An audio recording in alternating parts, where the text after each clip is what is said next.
Assalamu alaikum and a warm welcome to The Bigger Picture. Today we'll be discussing physical disability and all the implications in day-to-day lives. We'll be discussing what the most common problems are and how, with those disabilities, we can cope with life challenges and how we can protect the rights.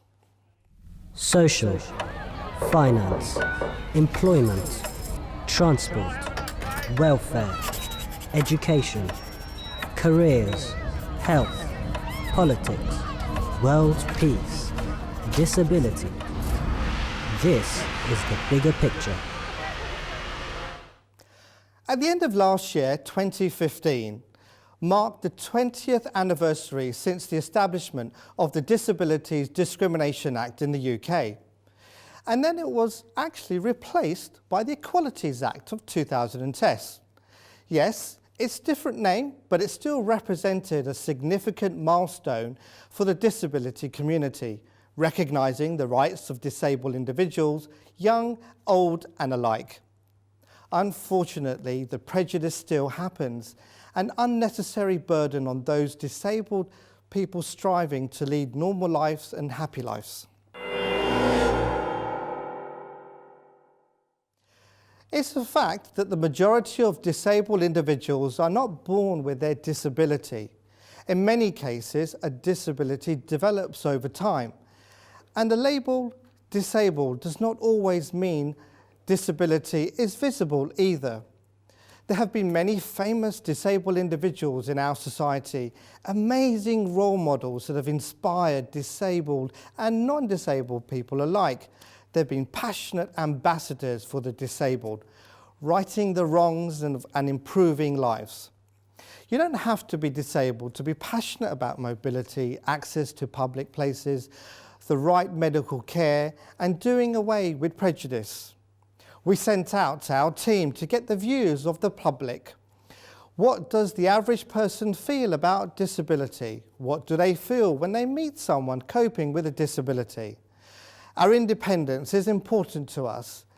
It's just as important to someone with a disability. Like they can be plays, there can be more news about them so that people find it easy to talk to them, and there should be more disability homes also, if that's a possibility. Yes, I feel easy talking with disabled people, yes. People with disabilities, yes. I would imagine, I don't know again, but I would imagine that on the internet and the National Health Service and CEOs and things like that, I would think that there is information out there that you can find. Whether it's enough or sufficient, I don't know. Well, I worked in an industry where disability was taken quite seriously, so I know a little bit about the difficulties of people being disabled and the problems they have in accessing certain buildings, for example. But I also know that we've come a long way in this country about facilitating the needs of people with disabilities. In my family, we help a lot. Well, my grandfather especially would help with disabled people in Lords. And yeah, he'd love to volunteer, and my mother as well. At school, where I went to school, we had a sort of week where everyone would raise money, and a school for the disabled would come to our school for a week, and we'd have different activities with them, and you'd interact with them, and you know, it was loads of fun, and they love it. It happens every year. Well, in Ireland we have lots of disability. It's completely recognised. Everybody's very normal and natural about it. A lot of families didn't have much money, and therefore there was a lot of injuries that could have been fixed and weren't. Yes, I find it very easy to talk to somebody with disability. There's not enough information available for people who have disabilities. I see disabled people around and about, but I don't have any family that are disabled. I think I should know more, probably. At school, there were a few disabled children, and we used to be in the same classes as them. But it can be hard because you don't really understand what they're thinking or what their disability actually is. So it can be hard to kind of know whether to speak to them, or that might upset them. What I've seen over the years, I think we have moved a long way to accommodating that. but I still think we have a long way to go.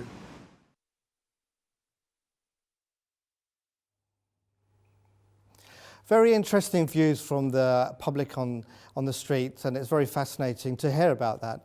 Today in the studio we have the following guest. We have Jesper Aldani, who has worked in the disability field for more than 15 years. He's the Director of Sporting Inclusion and is the ex-CEO of the UK's Disabled People Council. We also have Fiona Kelly, who's a para-badminton player and a coach from London, who's been playing para-badminton for about 4 to 5 years and who has represented her country both national and internationally in tournaments. And welcome to them. Thank you very much for joining us. Also we have Jonathan in the studio as well, and he's our resident professional career advisor, and we'll hear a lot more from him.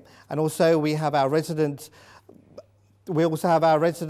cartoonist, who we will be, as the program unfolds, he will be telling us as the program unfolds, his magic pen, I guess, will decide something, and let's see what he comes up with.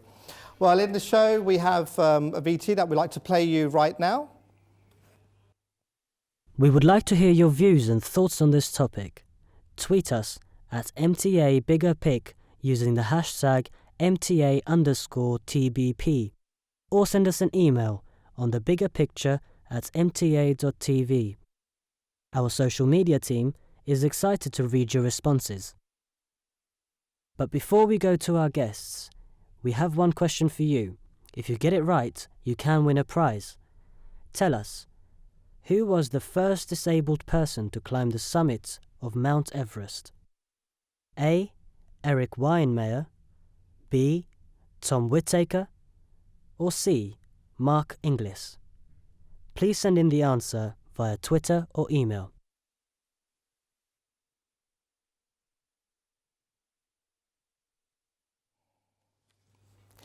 Let me start by asking my guests the questions in the studio. Again, welcome. Thank you very much for joining us today.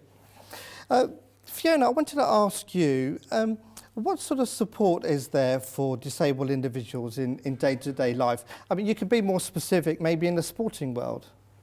In day-to-day life in general, there's a huge variance in terms of what borough you're in, how old you are, what disabilities you have. But in sports, there's next to nothing. We're on our own. We have to fund ourselves, we have to fund equipment ourselves, we have to fund carers ourselves. There is almost nothing. And just about same to you, I mean, do you find that there's enough support out there for you? Well, not just for me, but I think the wider disabled community. There are some 11 million disabled people in the UK, and not all of them require support, but for those that do, certainly the level of support over the last 8 years has been eroding due to funding cuts to public services, and there are a lot of people who are struggling. So my immediate answer is probably not. We just celebrated the Olympics here in the UK and obviously the Paralympics in 2012. What impact was that? Was there a lasting impact? Was the awareness there? What happened to it? Well, it was like a candle that was snuffed out. During the Paralympics, there was so much awareness that everyone was accepting of us, but as soon as it stopped, it vanished. And Jesper, you also work with basketball, don't you? Disabled basketball. Obviously, basketball is one of those sports that is in the Olympics. And so tell me a little bit about that. What was the impact on that? On the game itself? Yeah, the game itself. Well, I've been playing wheelchair basketball now for over 30 years, and it was one of the key events during the Paralympics. And certainly my club, the London Titans, based in London, we've seen a steady increase of new people coming into the sport. Yeah. And I think also the Invictus Games that followed afterwards had a positive impact as well. But I think also I would agree with Fiona. I think, in terms of the long-term position, the 2 weeks of the Paralympics were great, but afterwards, in terms of public awareness and the publicity, that's been a little bit too quiet, if existing at all. Yeah, I mean, in my personal opinion, I felt like for the first 6 months, it was everywhere. And after 6 months, that seems to be like a cut-off. Yeah. So what do you think we need to do more to get the awareness of disability again, Fiona? I think more publication that were equal, and less of the publications that were all scroungers and blah, blah, blah.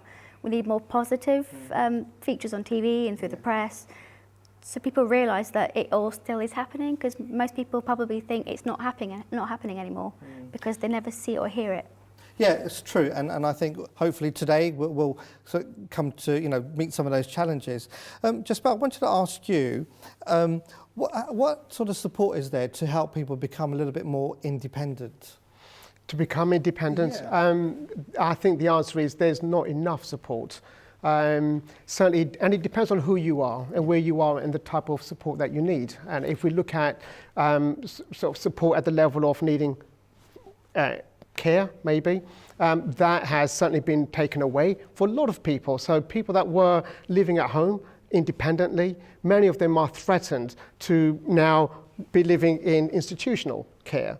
And this is an ongoing struggle. It's a minefield for a lot of people, and it's worrying.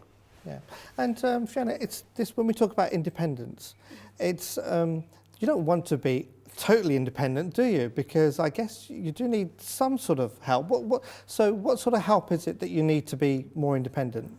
Well, we need help, like just day-to-day care. Like I personally have help. My carer helps me get washed and dressed. She's a lovely lady. I really like her. She helps me get washed and dressed, so I'm clean and I'm presentable.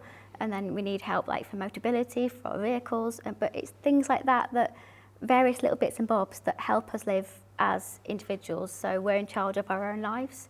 So we use these various little things. Yeah. And obviously both of you drove here today. Yeah. And without any help?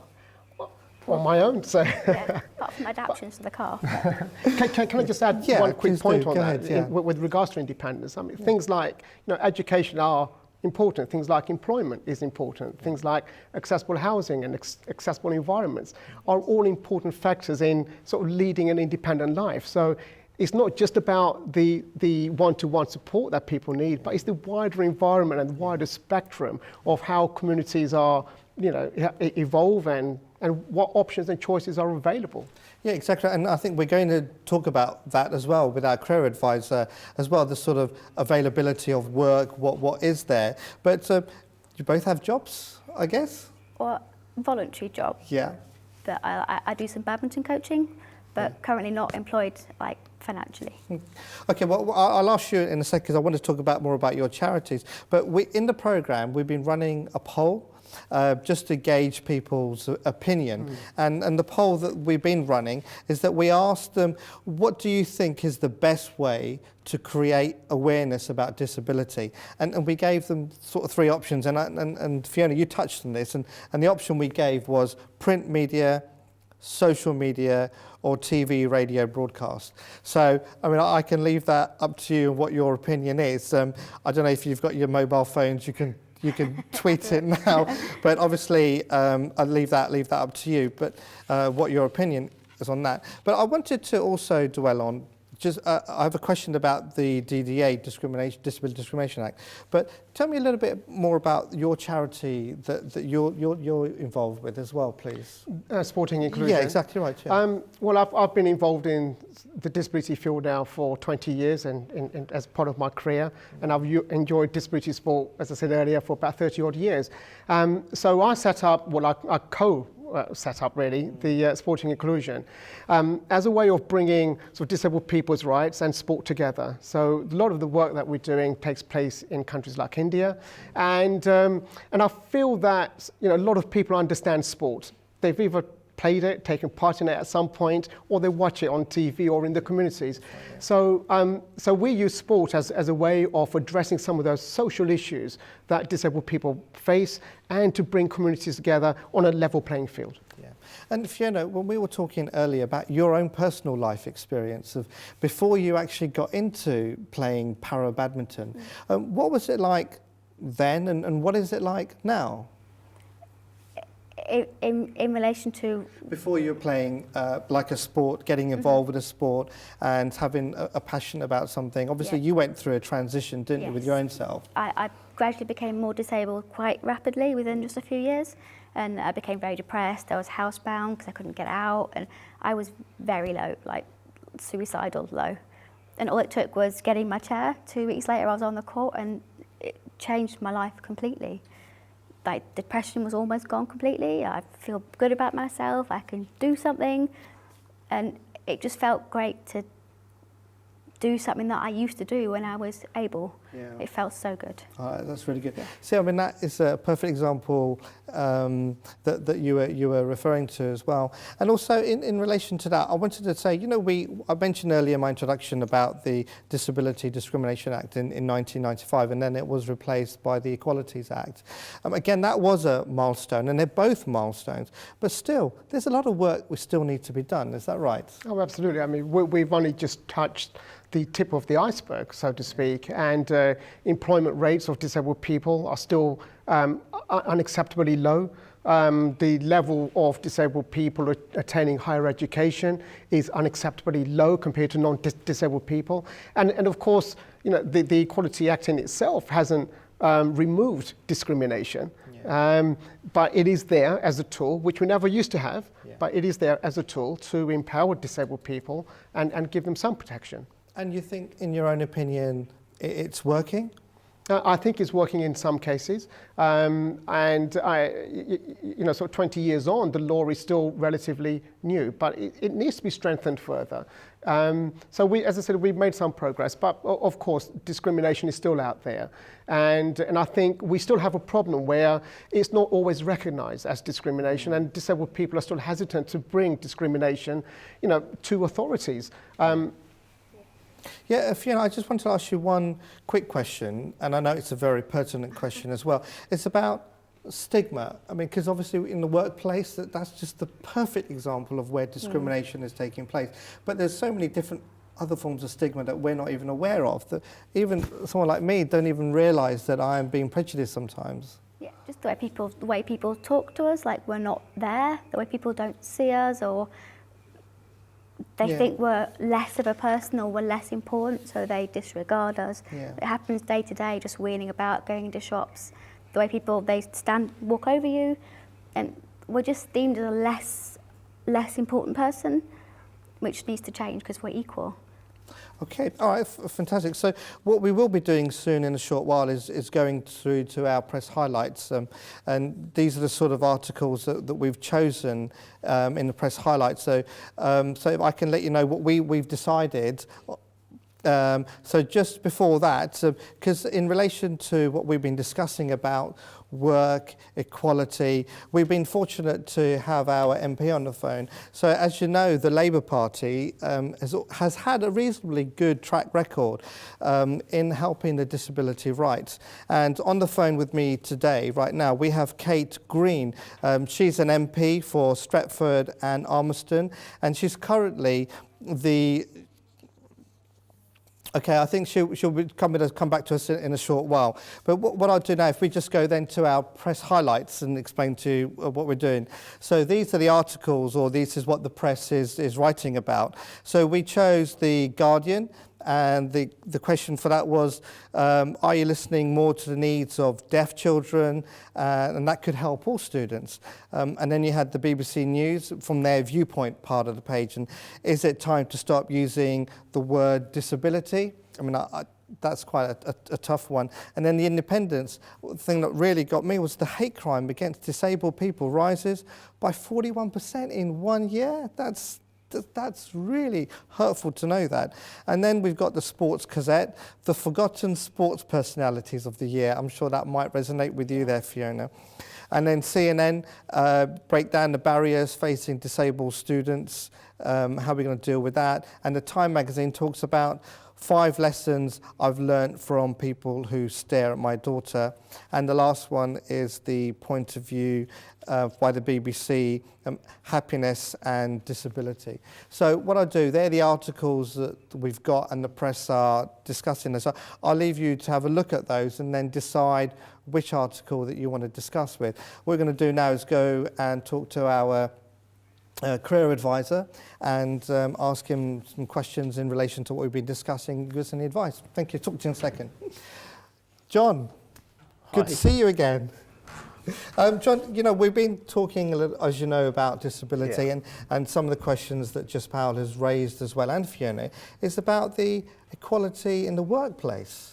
Can you tell me, what are the legal obligations for employers to support people with disability? Well, first thing I've got to say is I'm not a lawyer, and you know there is a law that's quite clear. But I think it's, you know, what it's fair to say is there is protection for disabled people, and there are rights, and the employers should not discriminate against somebody for their disability. And I think there's two aspects to this. There's a legal aspect, but also I think there's a moral aspect, because I think we are all human beings and we're completely equal as human beings.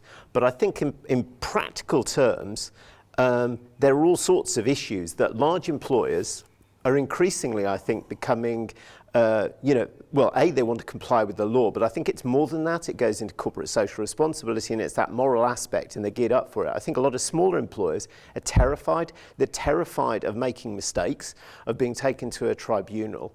But I think that the law, to me, seems that it's meant to be practical. You know, employers are meant to make it easy to make adjustments for disabled people. First of all, in the interview process, you know, to make sure that there's a level playing field, but also to make reasonable, sensible adjustments in the workplace so that disabled people can come and function. And I think there's all sorts of things that can be done, you know, from the size of screens to seating to access to toilets to all sorts of things. John, how much of a responsibility is this for the employers rather than the government, local authorities and the policies that are put in place? Well, I think everybody's got a part to play in this, but from my perspective, it's very much a moral issue. And I think that for people that are wanting to find out which employers, if you like, are open to employing disabled people, you need to go to, diversityjobs.co.uk, which basically matches, it takes all the employers who commit to providing an inclusive workforce, because that's what it's about. It's about inclusivity, and why shouldn't every employer have an inclusive workforce, and why shouldn't disabled people be able to get jobs? And you understand that because you're a non-executive director of diversity, aren't you? And where it brings people with different backgrounds and races together. Well, I feel absolutely passionate, about this, and I just think that, you know, the world in many ways is too nasty. We're not nice enough to each other. We're not understanding enough. And I just think there's actually a lot of unhappiness and depression at every level. And when we come together, when we support each other, when we're driven by love and kindness, where we see the strengths in people and we allow everyone to contribute as best they can, that's when we have a great world. I've got a question for you. As an employer, what sort of questions can they ask before employing someone? So if they realise that the person that they would like to employ is disabled, what sort of inquiries can they make by law? Well, I think that they've got to be very careful because there are certain things that they can't ask about the disability, but I think they can ask questions about how they can make the interview and the selection process more available, more accessible. And I believe that they can actually ask questions in relation to the disability insofar as how they can help the disabled person to function in that role. So it's not that you can't ask any questions at all, but I think that a lot of employers are very fearful because if they get it wrong, they can be taken to a tribunal. And I think in many ways that legal side, on the one hand, it helps disabled people, but it also puts a lot of employers on the defensive side as well. And, you know, I don't think disabled people want employers to feel defensive. They just want to be treated equally. Okay, well, thank you very much, John. Thanks for that information. We now have Kate Green, MP, on the phone. Thank you very much, Kate, for joining us today. Thank you. No problem. Yeah. Kate, you're currently the shadow spokeswoman for Equalities. Yes. Well, I've got a question to ask you, and it's in relation to the pay gap. I mean, I know a lot of work that you've done and you're very passionate about this subject. In terms of the Labour government or in its policies, what are you doing to try and reduce that pay gap? Well, we're not in government, remember. Yes. We're the opposition. So the power sits with the Conservative government. All we can do is challenge them to improve their policies. what do we think should be done? We think there should be much more transparency about the different salaries that companies pay different employees, women and men, disabled employees, young employees. We think that there should be more effort to make sure that people who have disabilities are encouraged to apply and supported to study the subjects that give them routes to the best jobs and have access to the adjustments they need in the workplace. And we think that careers advice needs to be massively improved in schools because too many people are not being given the best advice that they could be. Okay, well, thanks for that. The current government, as you have slowly eroded, I think, the access that is available for services to help disabled people to have the services they need to help them get a job. What would you say about that erosion that's taking place? There have been cuts to Access to Work, which is a programme that helps with the extra costs of a disabled person being in work. It might be, as we were hearing a moment ago, larger screens or adjusting the entrance door to the office or enabling a disabled person to have somebody to support them in the workplace. There have been cuts to that budget. We've also seen cuts to the benefits for disabled people who are looking for work. You need money to go for interviews, to buy a suit, to get the bus. There have been cuts to their benefits, and people are being expected to turn up for job centre interviews that don't help them to get work, or they're losing their cars that would help them travel to look for work. And we're also seeing, of course, a big set of cuts to social care, which mean the sort of services that help people to live in their own homes independently. That's being cut too. Yeah, exactly. And we've been talking about independence in the show as well. I mean, in your opinion, how do you think that we should allow our individual disabled people to become more independent? What sort of policy measures can we introduce, or can you, in the opposition, force through? It's not about allowing people to be independent. We have a right to live the independent life that we want, everybody, whether we're disabled or we're not. What do we need? We need to make sure that we're offering disabled people the education and employment opportunities that enable them to make the most of their lives economically and socially. We need to make sure that we have housing available for disabled people that's accessible and that they can live in as their needs change. We need to make sure that we're funding social care so they get the support to help them get up in the morning, make sure they're being able to get the food they need, do the shopping that they need to do, clean the house. We need to make sure that the social services are in place to support that. And we need to recognise the enormous contribution that disabled people are making to our communities and our economies and really celebrate that. Yeah, exactly right. And we should definitely celebrate that. And there are many people who actually do really care about the situation. The one thing I wanted to ask you, do you feel that there's more burden being placed on employers to take action in making changes to be more equal and look at and take care of the Equalities Act of 2010? I do think that cutting back on the Access to Work budget in the last Parliament put more of the cost on employers to support their disabled workers. But many employers would say their disabled workers are very, very valued members of their workforce who make a big economic contribution to the business success. So it's not just about how much it costs, but also how much gain do employers make. I think that government and employers in partnership need to make sure that we're making the most of the talents of disabled workers. And where that happens, employers will be very, very keen to progress and support disabled workers because they know they're making a difference to the bottom line.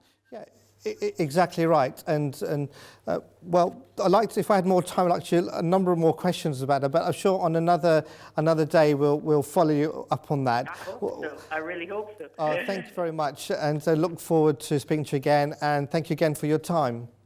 Thanks very much. Thank you. Bye-bye. Thank you very much. Thank you. So what we'll do is we'll just see how our cartoonist has been getting on with his illustration, because at the beginning we talked about Masood will be able to take what we're talking about and come up with a drawing. So Masood, are we able to see what Masood has done in terms of his drawing? Of course. of course, because of the timing that we have, I'm speeding through this as fast as I can. Yeah. I was inspired by Stephen Hawking. Yeah.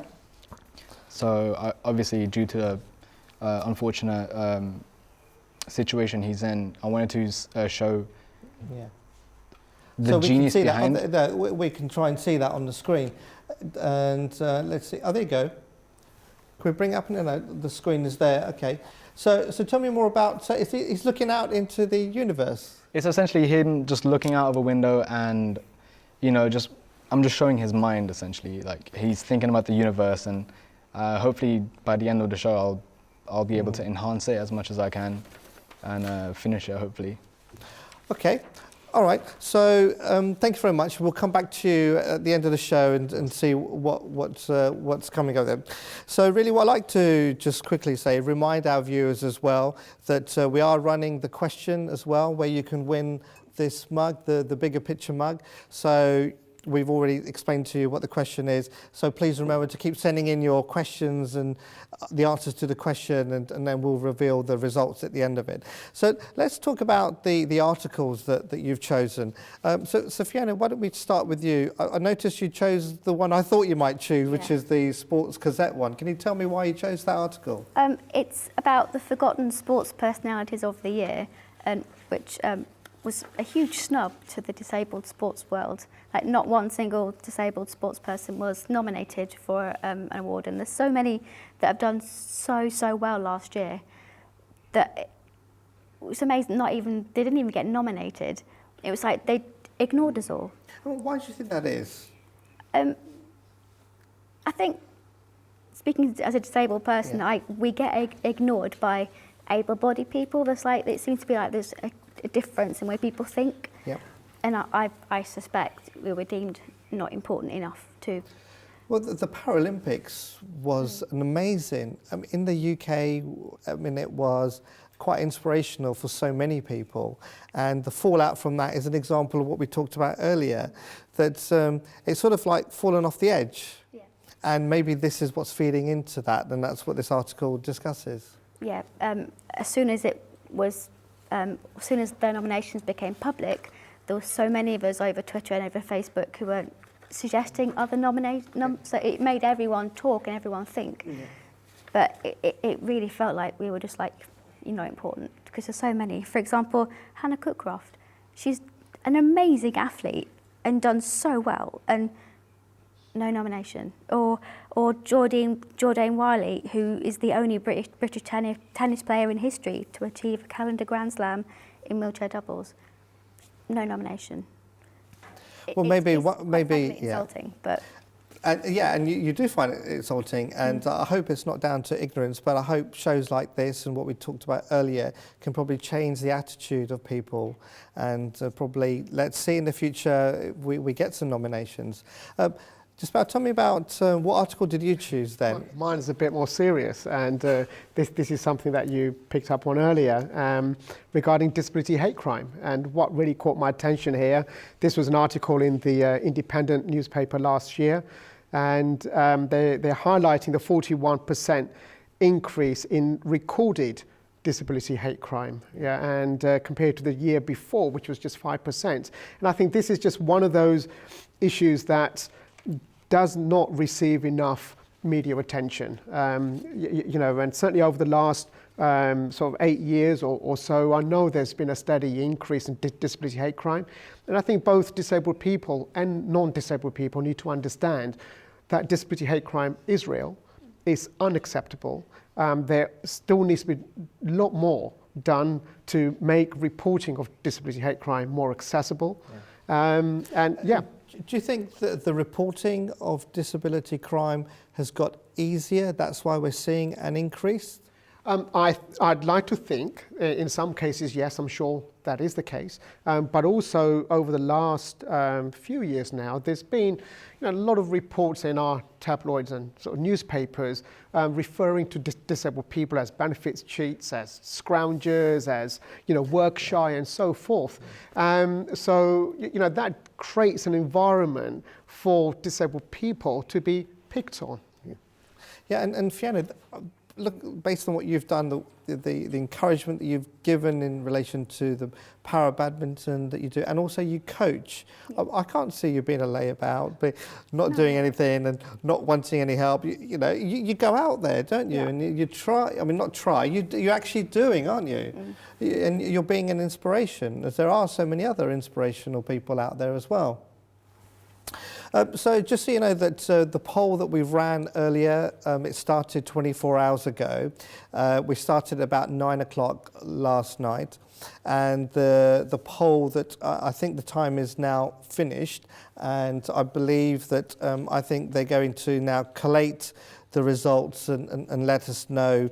And I guess while they collate that result, we can also ask them to see how many people have actually answered the question that we asked at the beginning. I'm not sure how many people have done. And I think, they're going to show us it on the screen. So here are the poll results. So, okay. So what do you think about that then? Social media as the best way to promote?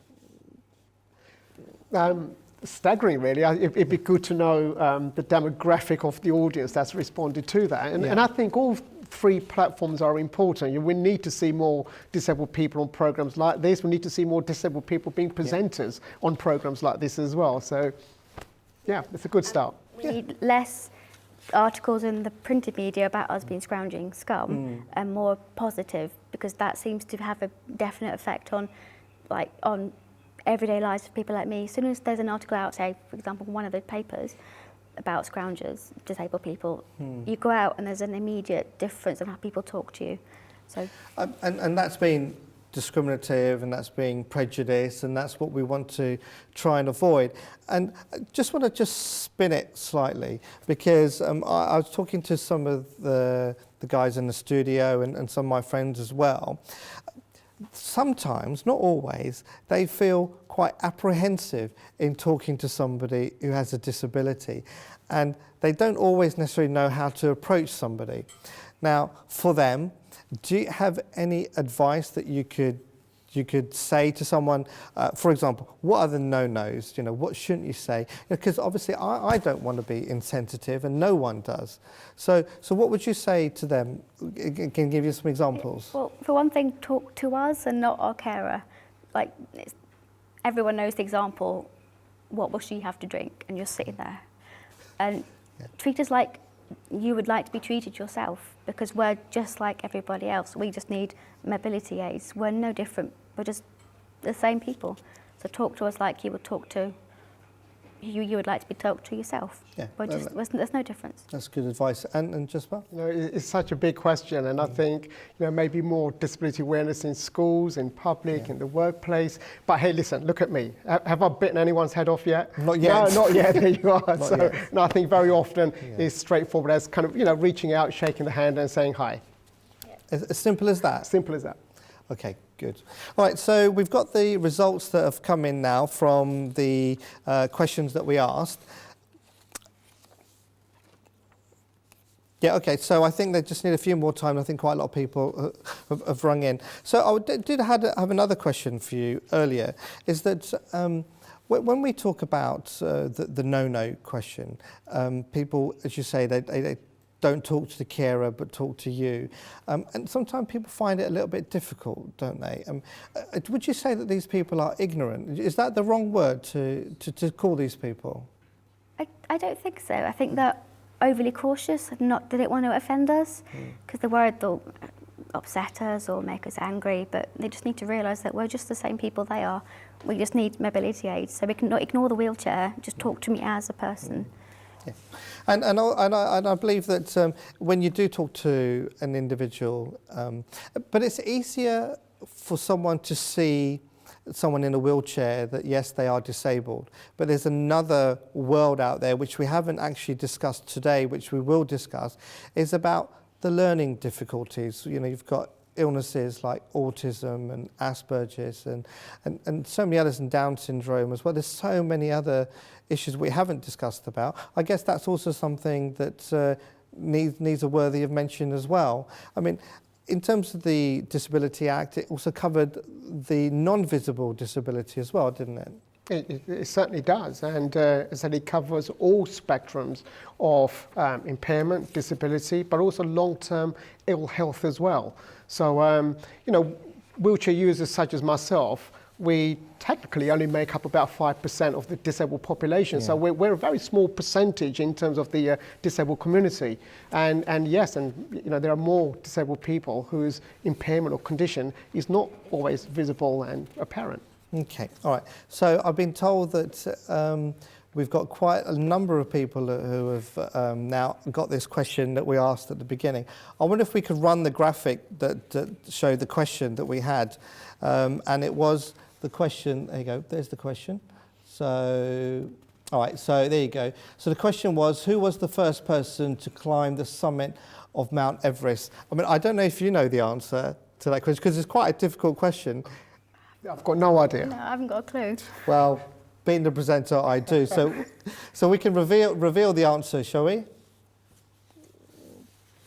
B, Tom Whitaker. You didn't know. Do you know that was his third attempt? Third attempt? Yeah, he didn't do it first time or second time. So where we talked about the positivity of these people, aspirations, and giving good examples. I mean, they work hard, keep trying hard, and it doesn't happen straight away. I mean, that again in itself is quite a big inspiration, isn't it? Yeah, their perseverance is quite admirable. Yeah. Well, okay. So what we'll do now is I'm just going to. Well, thank you very much for your time, and we've got the results, and in a short while they'll tell me who the winner is and what the number is of the number of people. Okay. All right. So could you do me a favour? Will you, either one of you two, decide? You have to pick a number between 1 and 12. I think 9. 9. Okay.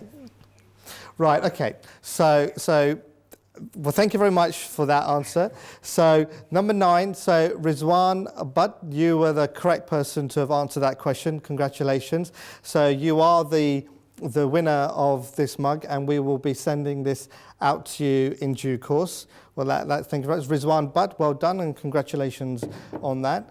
So, really, what I would like to talk about now is that the physical disability can happen to anyone at any time through illness or injury. But what I like to say is that there is help, and there really, really is help. And there are charities and care organisations that do not discriminate. And no one really needs to struggle alone. And that applies to everyone, and also families as well as the individuals.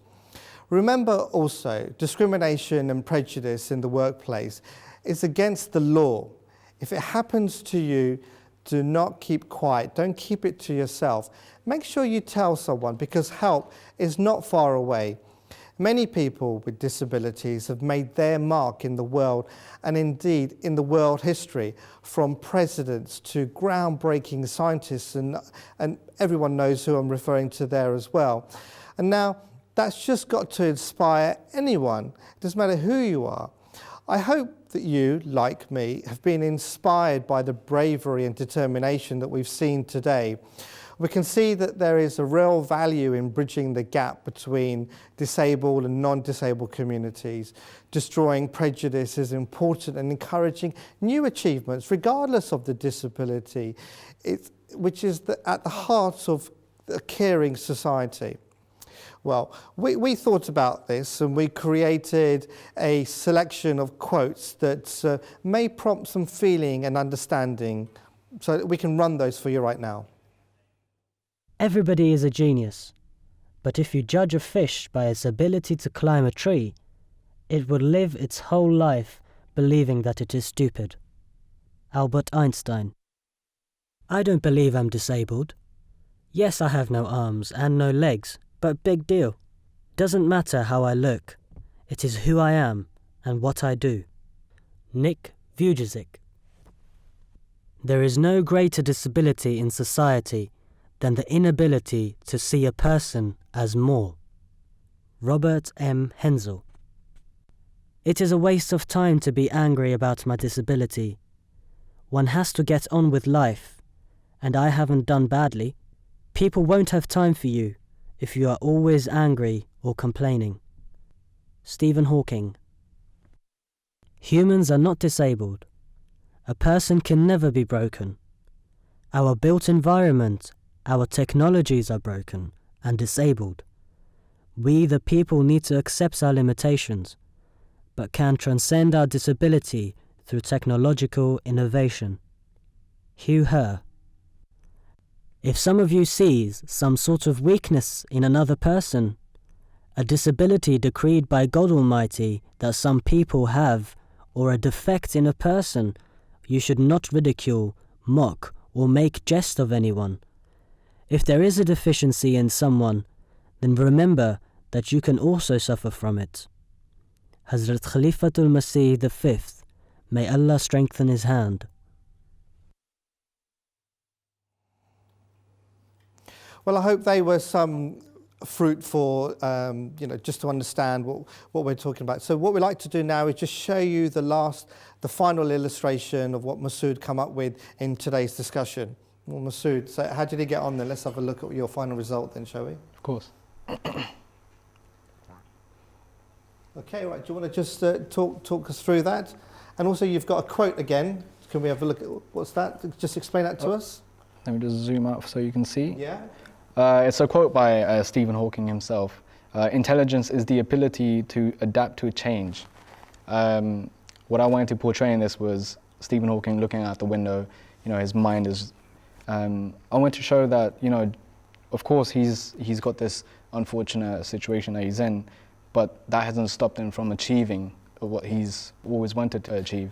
So Fiona and Jaspal, what do you reckon of the drawing then? Do you think it encapsulates what we've been talking about? I think it does, but I think there's also irony in that, because very often disabled people are looking out into the world. They just can't enter the world. Yeah. And Fiona, yourself, what did you think of it? Was it good?